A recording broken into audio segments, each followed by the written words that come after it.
testa mísseis com inteligência artificial em exercícios militares em meio ao aumento das tensões com os Estados Unidos. Nesta semana, o Ministério da Ciência e Tecnologia do Irã anunciou um investimento de 115 milhões para fortalecer a pesquisa e o desenvolvimento de inteligência artificial. O primeiro parque de inteligência artificial doméstico está previsto para começar a operar antes de 2027. A Marinha do Irã informou que realizou com sucesso testes com armamentos Qaem e Almas equipados com inteligência artificial em alvos inimigos simulados. As armas disparadas a partir de drones de ataque estilo avião Abil-5 Mohajir 6 estavam entre uma série de novos equipamentos e atualizações exibidos durante exercícios realizados pelo país.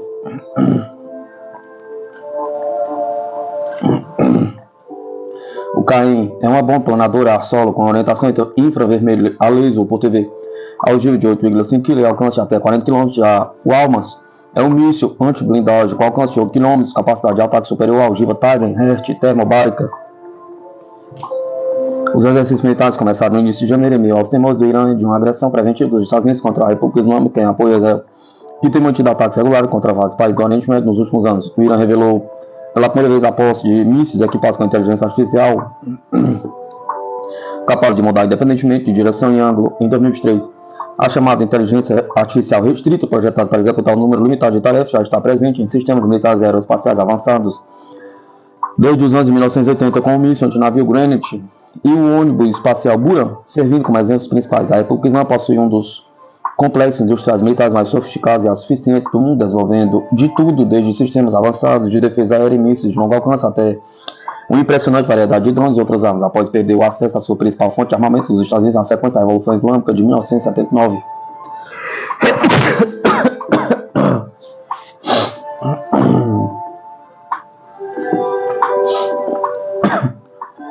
Premier eslovaco acusa a Ucrânia de interferir para desestabilizar o país. Em meio à onda de protestos de manifestantes europeístas, o primeiro-ministro da Eslováquia, Robert Fico, revelou que um terço desses manifestantes são ucranianos.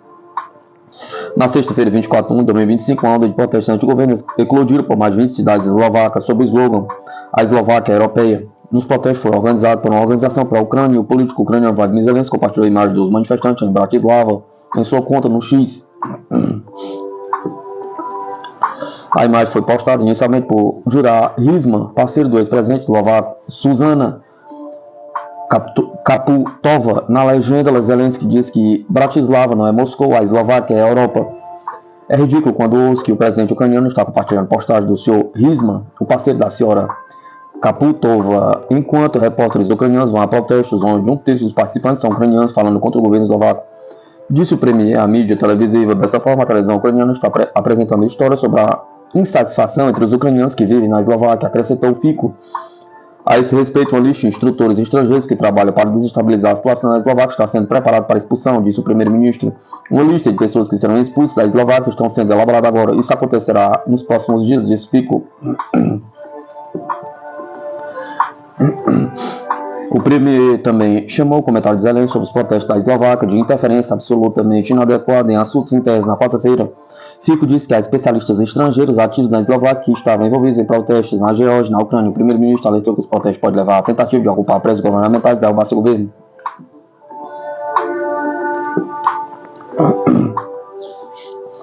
Pyongyang anuncia teste de mísseis de cruzeiro lançado submarino. A Coreia do Norte testou mísseis de cruzeiro estratégicos disparados de submarino, informou a mídia estatal do país neste sábado, 25 de 1 de 2025, citando o líder Kim Jong-un. O teste é parte dos planos para construir as capacidades de defesa nacional a fim de aumentar a eficácia do controle estratégico contra inimigos em potencial, disse a agência central de notícias da Coreia, KCNA. Os mísseis atingiram os alvos com precisão após percorrerem 1,5 mil quilômetros em pouco mais de 7 segundos, segundo a agência de notícias, acrescentando que o lançamento não teve impacto negativo na segurança dos países vizinhos. Supervisionando o lançamento, Kim Jong-un observou que os meios de dissuasão da guerra das Forças Armadas da Coreia do Norte estão sendo ainda mais aperfeiçoados, disse a KCNA. A reportagem afirmou ainda que o líder do país declarou que a nação fará os maiores esforços de forma responsável para desempenhar sua importante missão e dever de defender a paz e a estabilidade sustentáveis e duradouras com base em um músculo militar ainda mais poderoso no futuro.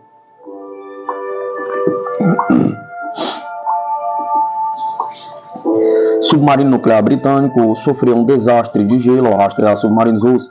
Em 2015, o submarino inglês de caça e destruição HMS Talent sofreu danos significativos após colidir com gelo durante uma missão para rastrear submarinos russos. O impacto abriu um buraco de 6 pés em sua torre de comando, apesar de o submarino notavelmente permanecer operacional por mais 7 anos. Especulações sugerem que a tripulação pode ter priorizado a furtividade confiando no sonar passivo para evitar a detecção pelos russos, potencialmente em detrimento do uso do sonar ativo, que poderia ter identificado o gelo. Este incidente destaca os perigos inerentes à operação no Ártico e os desafios estratégicos enfrentados pelas marinhas nesta região cada vez mais disputada. Um submarino inglês de caça e extermínio colidiu com um gelo flutuante enquanto rastreava submarinos russos em 2015, mas o barco continuou funcionando por mais de 7 anos, até 2022. A extensão dos danos ao HMS Talent foi bastante significativa, pois o gelo flutuante abriu um buraco de quase 2 metros na torre de comando, a parte elevada do submarino, de onde os comandantes podem observar os arredores. Curiosamente, os trabalhadores e tripulantes ingleses devem ter encontrado uma solução temporária para manter a funcionalidade operacional do navio. Pelo menos temporariamente, parece que a maior parte do casco do barco permaneceu intacta. Como isso pode acontecer? Pergunta. O HMS Talent estava bem equipado com sonar avançado e torpedos como parte dos submarinos da classe Trafalgar da Inglaterra. No entanto, o sistema de navegação deve ter funcionado mal ou perdido uma dica ou sinal crítico. Uma possível explicação foi sugerida em um ensaio fascinante publicado na época do incidente de 2015 pela Joel Pink, uma revista que levantou a questão sobre se o capitão do HMS Talent havia essencialmente desligado o sonar ativo. Os submarinos tendem a navegar sem usar o sonar ativo para se esconder, o que é bom para a maioria das situações, mas pode levar a colisões inesperadas com gelo, submarinos, embarcações de superfície ou outros, explica o ensaio. Isso parece fazer sentido até certo ponto, dado que o sonar ativo envia um ping acústico para frente, que pode revelar a localização de um submarino. O sonar ativo envia um ping acústico para frente, capaz de ricochetear em um objeto e entregar um sinal de retorno, oferecendo uma renderização ou imagem da forma, tamanho e velocidade de um objeto estranho de ameaça. Os pings acústicos funcionam de forma similar aos pings eletromagnéticos enviados à velocidade da luz pelo radar. Os sinais de ricochete de um objeto oferecendo um sinal de retorno no sonar ativo, portanto, ajudaria o submarino essencialmente a ver ou evitar grandes obstáculos ou escanear a área ao redor. No entanto, um ping de sonar ativo enviado para frente emite uma assinatura acústica, algo detectável pelos navios russos que o submarino real estava rastreando. Se o HMS Talent estivesse operando perto de navios russos, ele estava rastreando, provavelmente tinha um incentivo para desligar ou evitar o sonar ativo, que pode ter o tornado vulnerável a uma potencial coalizão.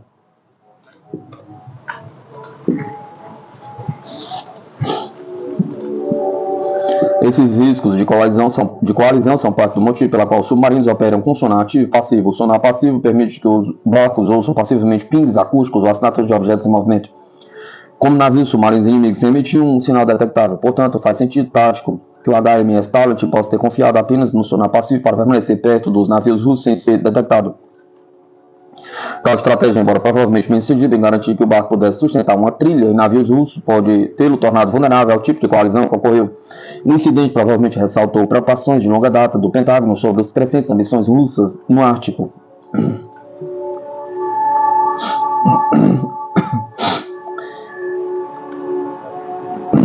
Por muitos anos, a Rússia vem aumentando intensivamente sua presença militar no Ártico, aumentando as patrulhas e alavancando suas vantagens de proximidade ao viajar pela conhecida Rota do Mar do Norte. A Rota do Mar do Norte é uma hidrovia gelada semelhante à do Ártico, que faz fronteira com a Rússia e o continente Ártico. Essa configuração geográfica continua a dar à Rússia uma vantagem tática e estratégica particular em relação ao acesso ao Ártico. A Rússia é conhecida por operar muito mais quebra-gelo do que os Estados Unidos, tem sido mais agressiva em afirmar sua presença nos últimos anos. Esse tipo de tensão competitiva tem há muitos anos inspirado a Marinha e o Pentágono a examinar sua postura no Ártico e buscar estratégia atualizada para o Ártico de perto.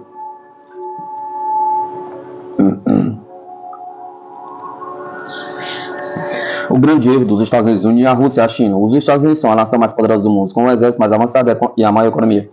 Eles desfrutam da posição geográfica mais invejável de qualquer grande potência da história, deleitando-se em esplêndido isolamento próximo com apenas 2 vizinhos fracos e pacíficos. Os Estados Unidos também são aliados da maioria dos estados industriais centrais. Mesmo com a administração Trump buscando restringir o comércio americano com o mundo, outras nações clamavam por maiores relações comerciais com os americanos. Os Estados Unidos atraem imigrantes do mundo todo e possuem enorme soft power, incluindo uma cultura que abrange o globo. No entanto, os moradores da cidade imperial de Washington estão inquietos. o surgimento de vários regimes adversários ultimamente rotulados como eixo da ruptura, eixo da revolta, eixo da autocracia e até mesmo o novo eixo do mal.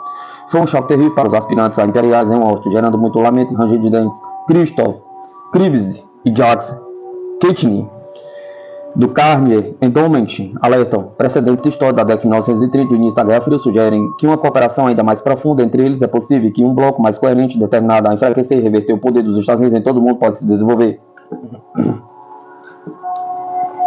A maior preocupação é a relação entre Moscou e Pequim. Robert Blackwell e Richard Fontaine, respectivamente, do Foreign Relations e Center for New Security Policy, criticam aqueles que minimizam o grau de cooperação. A relação China-Rússia continua a se aprofundar e ampliar, e desacordos ocasionais são ofuscados pela escala e momento de sua cooperação estratégica deles é uma parceria formidável, beirando a aliança unida pela resistência ao que eles veem como uma ordem internacional anacrônica liderada pelos Estados Unidos, que não permite a nenhum dos países ser lugar de direito, apesar de seu poder, história, legitimidade doméstica, triunfos civilizacionais e interesses regionais vitais.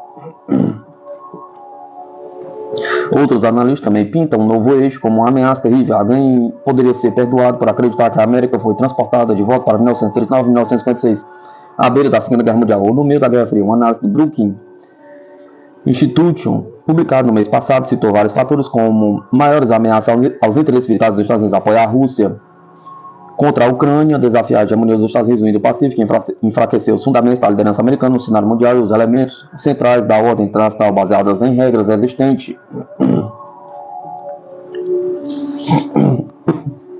Nenhum deles parece realmente vital para uma superpotência que domina seu próprio hemisfério e enfrenta tão poucas ameaças diretas, mas tal é o medo quase patológico de Washington qualquer desafio estrangeiro. Analistas já propuseram conciliar Moscou. Por exemplo, em 2021, Charles Kupchan, do Conselho de Relações Exteriores, opinou que, enquanto Biden constrói uma coalizão para dominar Pequim, ele também precisa trabalhar o outro lado da equação, enfraquecendo as próprias parcerias internacionais da China. Ele não pode impedir a ascensão da China, mas pode limitar sua influência, tentando atrair para longe da China seu principal colaborador, a Rússia. Kupchan pediu a Washington que ajudasse a Rússia a corrigir as vulnerabilidades que suas relações com a China colocavam em grande relevo. No entanto, logo depois veio a crise da Ucrânia, encerrando o apoio sério ao engajamento com Moscou. À medida que a guerra se arrastava, o desejo dos aliados de convencer Pequim a romper a parceria cresceu. Analistas discutiram de forma semelhante estratégias para usar a China para dividir a Rússia e seus outros associados duvidosos, principalmente a Coreia do Norte. Alguns analistas, como John Herbert, do Atlantic Council, sugeriram que Moscou provavelmente retornará para o Oeste, então nenhuma concessão especial a ninguém é necessária. Outros pedem uma abordagem mais ativa. Por exemplo, em outubro, o presidente Donald Trump declarou: a única coisa que você nunca quer que aconteça é que você nunca queira que a Rússia e a China se unam.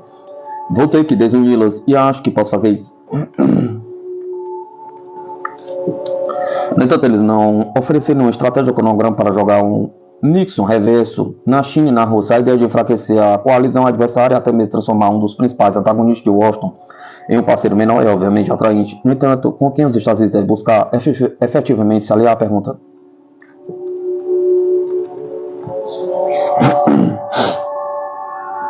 Em 1972, a China era o contrapeso óbvio para uma União Soviética muito mais perigosa, não mais.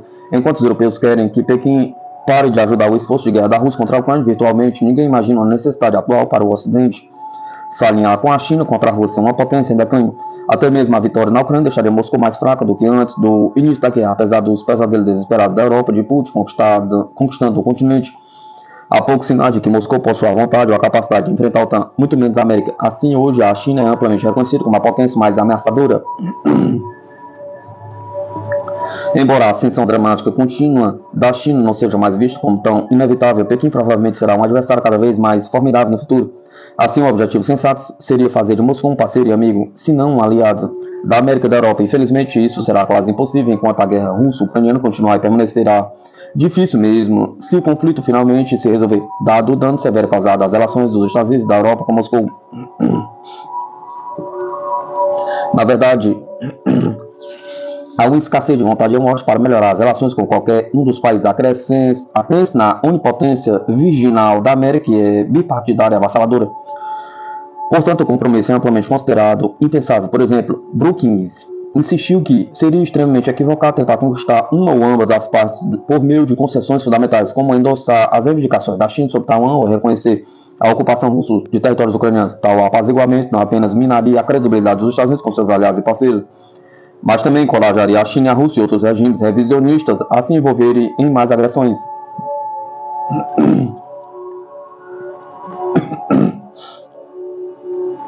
Em vez disso, a visão geral de Washington é que os Estados Unidos devem redobrar a aposta, punindo mais fortemente e efetivamente os dois principais membros do eixo.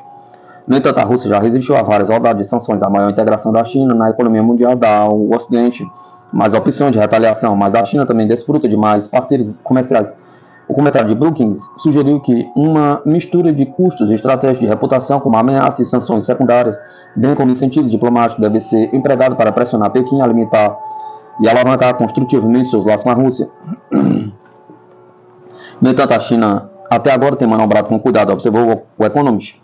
Aproveitando o semi-isolamento da Rússia, a China está comprando seu petróleo e gás a preços baixos e em breve pagará por mais com sua moeda não conversível, o yuan, sempre cauteloso sobre seus interesses. A China evitou desafios abertos às sanções ocidentais. Além disso, o custo de uma guerra econômica sustentada seria alto para todos e os Estados Unidos encontrariam pouco apoio para tal campanha no sul global e até mesmo entre seus próprios aliados, especialmente na Ásia. Além disso, o Ocidente já está punindo Pequim por outros motivos. Relações com a Coreia do Norte, ameaças contra Taiwan, avanço em tecnologias críticas, abuso de direitos humanos e muito mais. Quanto maior a lista de sanções americanas, mais provável é que a China se desvincule do que ceda.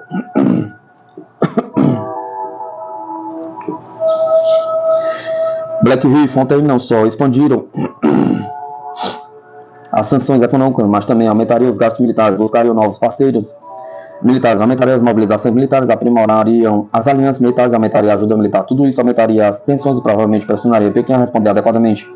Os autores também não especificam como pagar por seu programa quando o governo dos Estados Unidos parece estar mergulhado em direção à insolvência. Com pagamentos de juros acima de 1 trilhão anualmente, déficits anuais se aproximando de 2 trilhões por ano e a dívida nacional em 100% do PIB, caminhando para o dobro disso até meados do século. Há pouca vontade de fazer cortes massivos em programas de bem-estar social ou de prolongar aumentos draconianos de impostos. Mesmo que Washington tentasse interromper as relações entre a China e a Rússia, como poderia fazer isso? Pergunta. Apesar de algumas tensões entre os dois, seu relacionamento é muito mais harmonioso hoje do que ao longo de grande parte de sua história. Nixon fez seu movimento logo após a guerra de fronteira aberta entre a Rússia e a China. Em contraste, observou John Inge Beckvold, do Instituto de Estudos de Defesa da Noruega, ao comparar os laços sino-russos de hoje com o alinhamento sino-soviético passado ao longo de 5 fatores chaves: geopolítica, economia, ideologia, liderança e instituições, torna-se óbvio que o eixo Pequim-Moscou é mais forte hoje em todos os aspectos. Além disso, nem Pequim nem Moscou têm motivos para confiar em Washington. O problema básico, observou Brookings, é que a parceria estratégica entre a Rússia e a China persistirá enquanto cada uma continuar a ver os Estados Unidos como seu principal adversário. Os Estados Unidos mantêm um déficit de confiança significativo com Pequim e Moscou, o que cria desafios para o engajamento bilateral. Nem Pequim nem Moscou acreditam que tem algo a ganhar trabalhando com Washington para verificar a influência do outro. Quem pode culpá-los? Pergunta. A política de Washington em relação a ambos é abertamente hostil. O governo Trump teria que convencer um ou ambos os governos de que se voltar para o oeste servia aos seus interesses. Observam Chivits e Keating. O que esses estados compartilham é uma antipatia autocrática pelos aspectos liberais da ordem liderada pelos Estados Unidos, que eles acreditam ameaçar sua própria existência. Isso é importante porque as percepções de ameaça desempenham um papel fundamental na formação de alianças, blocos e grupos. Como reduzir as percepções de ameaça de Pequim quando Washington está descaradamente buscando conter a China militar e economicamente, tratando-a efetivamente como um provável inimigo? Pergunta. Moscou é um caso ainda mais difícil. Em épocas anteriores, Kupchan sugeriu que Washington deveria explorar as próprias dúvidas da Rússia sobre seu status como parceira júnior da China, ao ajudar a Rússia a corrigir as vulnerabilidades em suas relações com a China, colocam em grande relevo. Na verdade, ajudando a Rússia a se ajudar, Biden pode encorajar Moscou a se afastar de Pequim. Outra ideia é encorajar Moscou a ajudar a verificar a crescente influência da China em áreas de desenvolvimento, incluindo a Ásia Central, o Oriente Médio mais amplo e a África. Tais medidas parecem impossíveis hoje, uma vez que seriam vilipendiadas por críticos aliados, como apaziguamento desenfreado e aumento da ameaça russa. Além disso, para Moscou, tais questões empalidecem em contraste com as apostas do conflito em andamento com Kiev.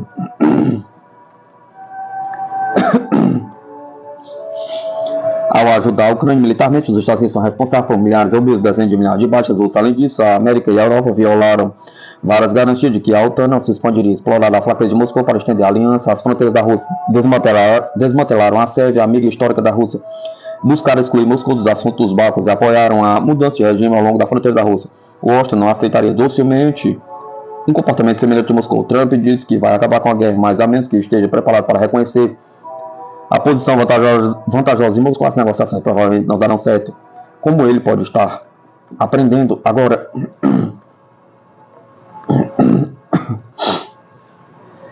Ainda assim, os Estados Unidos não devem tratar o status quo como um novo normal. Em última análise, conduzindo uma guerra por procuração contra uma potência com armas nucleares sob interesses que ela acredita serem existenciais é imprudente e perigoso sob quaisquer circunstâncias, especialmente quando Washington também está contribuindo para a criação de um novo eixo do mal. Para mudar isso, a administração deve reduzir a ameaça percebida dos Estados Unidos à Rússia, China ou ambos. Como parte de tal esforço, Washington deve priorizar o fim da guerra russo-ucraniana. Fazer isso promoveria a segurança dos Estados Unidos ao mesmo tempo em que melhoraria as relações de Moscou com o Ocidente, reduzindo assim a pressão sobre a Rússia para se aliar à China. A América pode não ser capaz de forçar os membros do novo eixo a se separarem, mas poderia pelo menos parar de empurrá-los juntos. Nenhum lugar para se esconder. O fim da furtividade dos submarinos, pergunta. Os sistemas acústicos têm impulsionado a detecção, a inovação e as novas gerações de tecnologia de silenciamento no campo da guerra. Submarino por décadas, à medida que se tornam mais preciosos, melhor interligados e com maior alcance. Nos últimos anos, a Marinha dos Estados Unidos fez progresso significativo no desenvolvimento de tecnologias emergentes capazes de capturar imagens de alta resolução e conectar submarinos tripulados a drones e veículos aquáticos, subaquáticos não tripulados. As inovações nessa área são uma parte fundamental do motivo pela qual a Marinha dos Estados Unidos continua operando com o que muitos consideram superioridade submarina, uma vantagem tática e estratégica grande e significativa demais para ser calculada. Ao contrário de navios de superfície ou aeronaves, mais facilmente detectados por vigilância por satélite, radar inimigo e tecnologia de detecção de linha de visão, submarinos podem se esconder silenciosos e secretamente em áreas de alta ameaça para manter os inimigos em risco sem serem facilmente detectados. Os sistemas de sonar e a detecção acústica provavelmente continuarão existindo por décadas no futuro, mas uma série de tecnologias de detecção não acústica pode estar mudando essa equação. Um ensaio significativo da Naval Submarine League, chamado No Acoustic Means of Submarine Detection, analisa diversas medidas importantes de detecção não acústica que estão melhorando rapidamente e provavelmente serão implementadas por potenciais adversários.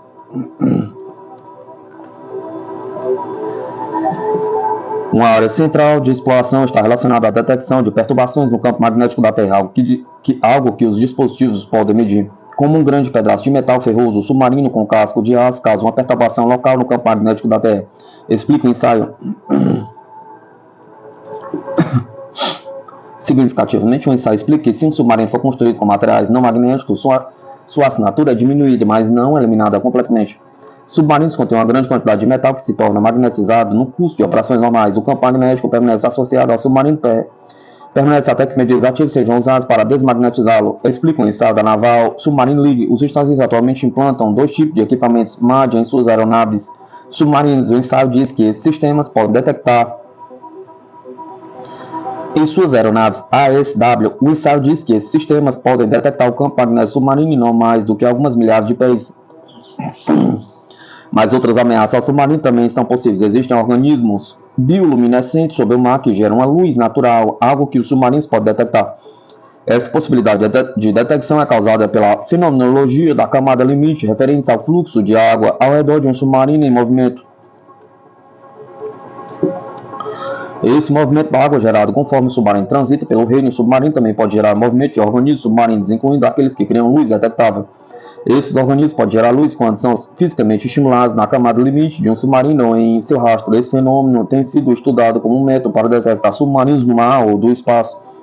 Explica o ensaio. Outro método de detecção não acústica diz respeito a variáveis um tanto evidentes ou facilmente observáveis, como ondas geradas por submarinos na superfície do oceano. Quando submarinos se movem em profundidades rasas ou viajam em altas velocidades, eles geram ondas de superfície detectáveis. No entanto, ondas de superfície maior geradas pelo vento podem obscurecer ou esconder essas ondas.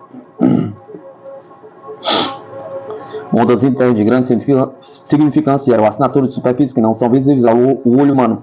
O sistema de radar, no entanto, pode detectar algumas mudanças na água da superfície em movimento geradas por oscilações submarinas, movimento de águas causados por submarinos. No entanto, assim como o movimento da superfície, há muitas razões pelas quais a água pode se mover abaixo da superfície. Então, também há algumas limitações para esse tipo de método de detecção. Além disso, não é de surpreender que os sensores térmicos possam detectar pequenas mudanças na temperatura da água causadas por movimentos submarinos. Assim, como o sensor infravermelho detecta uma assinatura de calor emitida por um caça ou veículo com motor inimigo, a tecnologia de detecção de temperatura pode discernir rapidamente diferenças que provavelmente indicam a presença de um submarino.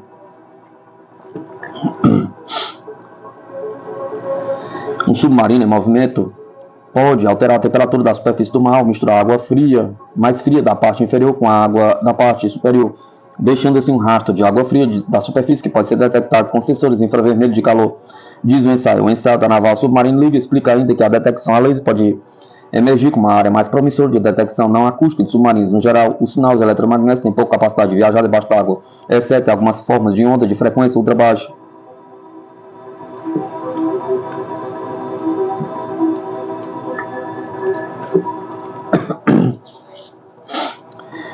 No entanto, o mar é transparente, a luz azul esverdeada, que os pings de luz eletromagnética de um laser pode detectar. O mar é relativamente transparente, a luz azul esverdeada, uma explosão de luz laser azul esverdeado poderia penetrar no mar, refletir em um objeto e retornar ao sensor. O tempo de viagem de ida e volta da explosão do laser indica a profundidade do objeto, mas não pode discriminar, por exemplo, entre uma grande baleia e um submarino, diz o ensaio.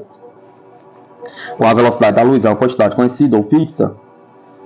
Como a velocidade da luz é uma quantidade conhecida ou fixa e o comprimento do tempo de viagem pode ser determinado, o algoritmo pode então discernir a distância exata de um objeto. O tempo de viagem pode ser determinado como um telêmetro a laser em terra. Uma vez que a velocidade e o tempo exatos da viagem são conhecidos, um algoritmo pode calcular rapidamente a distância. Nesses casos, uma luz laser azul esverdeada pode ser capaz de ver ou encontrar um submarino a profundidades específicas.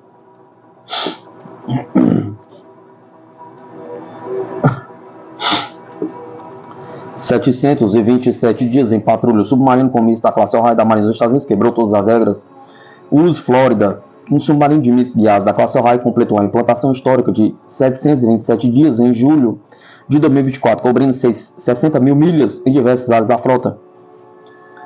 Como um dos submarinos mais antigos da Marinha, o Florida demonstrou a versatilidade da plataforma SSGN, conduzindo missões críticas de segurança nacional e enviando sinais claros para adversários como a Rússia, China e Irã. Originalmente comissionado como submarino de mísseis balísticos, em 1983 o Florida foi convertido para transportar 154 mísseis Tomahawk e mobilizar forças especiais. Isso pode marcar a missão final do Florida, já que a Marinha planeja aposentar seus SSGNS restantes até 2028, inaugurando a próxima era de domínio submarino. US Florida, um submarino de mísseis guiados da classe Ohio, completou uma patrulha maratona de 727 dias no mar, concluída em junho de 2024.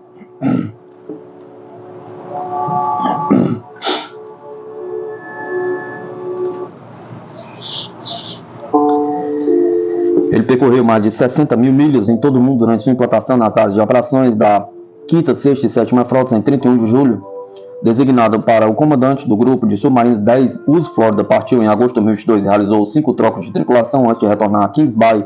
US Florida é um dos submarinos mais antigos da frota de submarinos dos Estados Unidos. Durante sua longa implantação, o barco operou em vários oceanos, conduzindo missões vitais críticas à segurança nacional e observou os movimentos marítimos ao redor da China, Rússia e Irã. US Florida foi lançado em 1981 e comissionado em 1983.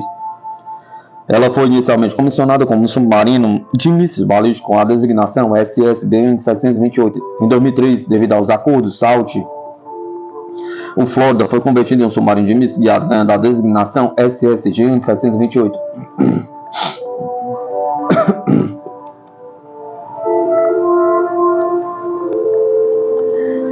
O submarino concluiu sua conversão em 2006. Desde sua conversão, Florida pôde transportar 154 mísseis de cruzeiro e torpedos de ataque terrestre Tomahawk e pôde transportar até 66 tropas de operações especiais, principalmente aqui está navios Sea ou boinas verdes do Exército. O US Florida desempenhou um papel fundamental na operação Odyssey e Dow, o ataque à Líbia de Muammar Gaddafi durante o governo Obama. Foi um dos vários navios de guerra que atingiram vários alvos de oportunidade na Líbia naquela época. Durante esse tempo, o US Florida também enviou operadores de forças especiais dos Estados Unidos para a Líbia. Embora a maioria dos submarinos SSGN sejam mantidos em segredo, a Marinha usou o USS Florida algumas vezes em missões de alto nível para enviar uma mensagem aos nossos adversários. Em 2023, ele emergiu no canal de Suez em uma missão para o Oriente Médio, depois, obviamente, mais tarde, naquele ano, na Noruega. O significado dessas superfícies e onde eles foram conduzidos chamou a atenção do Irã e da Rússia. A missão de 2 anos do Flórida não foi fácil. Atravessando o globo, ainda assim, foi uma prova do profissionalismo dos oficiais da Marinha a bordo de um navio. Foi muito bem sucedido.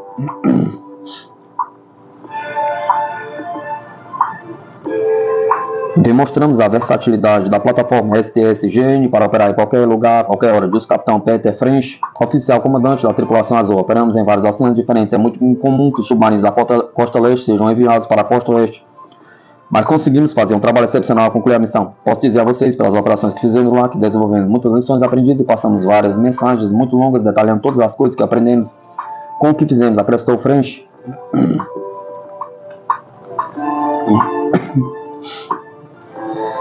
Nossos marinheiros são a verdadeira força do nosso barco da marinha, disse o Master Chef Electronics Technical Submarine Navigation, Christoph L. Master, chefe da tripulação Gold do barco. Eles sempre me impressionam com sua dedicação inabalável à força submarina. Nós treinamos e lutamos como uma família. Estou animado para levar as tripulações de volta para casa. Para as famílias de verdade, aproveitar o tempo de folga muito necessário. A missão estendida de 727 dias foi planejada para enviar uma mensagem aos nossos adversários de que os Estados Unidos podem operar em qualquer lugar, a qualquer hora que quiserem.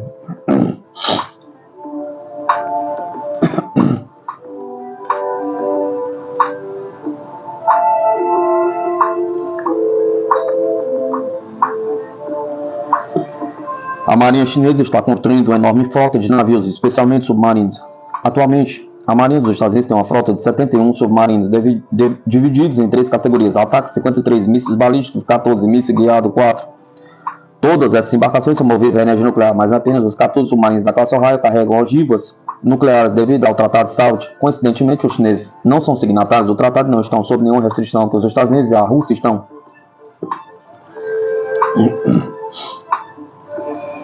Se os Estados Unidos puderem melhorar as condições operacionais dos estaleiros, eles devem planejar adicionar mais submarinos de ataque rápido em breve. Os 4 SS-GNS convertidos da classe Ohio, os mais antigos da série são o Uzi, Ohio, Michigan, Florida e Georgia. Eles foram reformados em sua nova configuração a partir do início dos anos 2000. A partir de 2031, os 14 SS-BNS da classe Ohio restantes serão gradualmente substituídos por 12 SS-BNS da classe Columbia, de acordo com o mais recente plano de construção naval da Marinha dos Estados Unidos, novamente sujeito à produção do estaleiro, que é sempre adiado. Todos os 4 SS-GNS serão aposentados do serviço em 2028, sem substituição direta, com 2 barcos, Uzi Ohio e Uzi Florida, a serem desativados em 2026. O Uzi Florida pode ter feito sua última missão nesta viagem ao redor do mundo. Mas que viagem foi essa?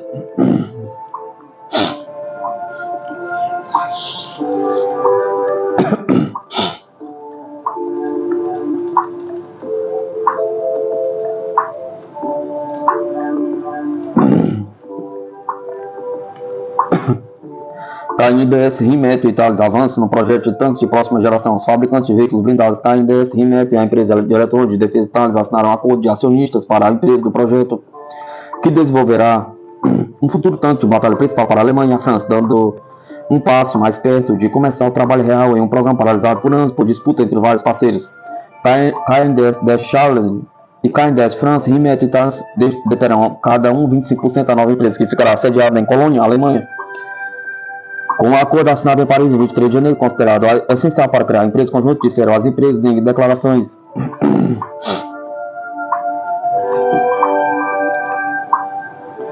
As empresas anunciaram seu plano de criar a entidade conjunta há quase 9 meses. Em nível de país, a divisão de trabalho entre a França e a Alemanha será dividida 50-50.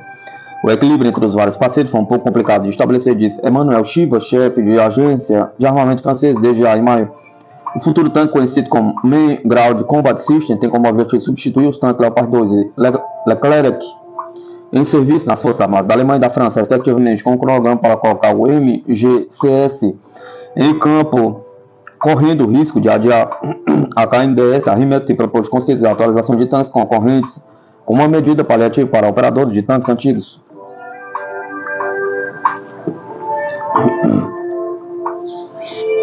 O MGCS é a combinação do Quinot único da França e da Alemanha no campo de tanques de batalha, disse o CEO da KNDS France, Nicolas Chamoussi, em uma publicação no X, chamando o esforço de um programa estruturante para a capacidade autônoma da Europa na área de sistemas de combate terrestre.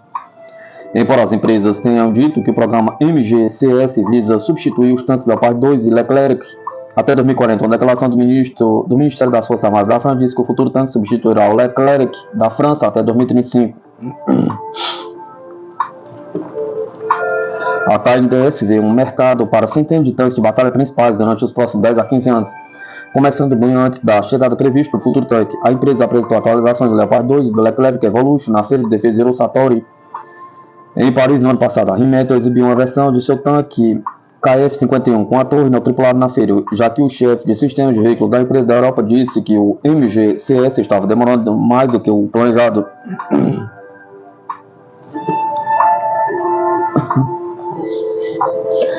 Enquanto isso, as ameaças à blindagem pesada no campo de batalha estão evoluindo, com drones se tornando grandes assassinos de tanques na Ucrânia. A Rheinmetall revelou em setembro uma versão atualizada do tanque de batalha Charles da Inglaterra, com um canhão de arma livre de 120 mm e blindagem atualizada, que a empresa diz ser um passo à frente na capacidade de sobrevivência, enquanto a KNDS The Challenge continua a produzir o Leopard 2 com encomendas nos últimos anos ou planos de compra de países como Suécia, Lituânia, República Tcheca e Holanda. A KNDS France produziu seu último Leclerc em 2008, embora a empresa tenha trabalhado na atualização dos tanques existentes para o exército francês.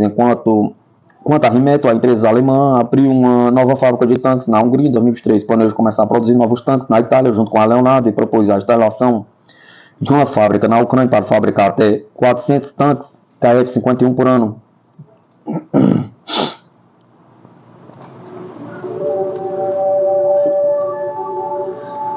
A empresa do projeto MGCS será a contratada principal para a próxima fase do futuro programa de tanques, após negociar um contrato com o escritório federal alemão para equipamentos da Bundeswehr. Disseram as empresas, em particular a empresa conjunta consolidará o conceito e os principais pilares tecnológicos do sistema.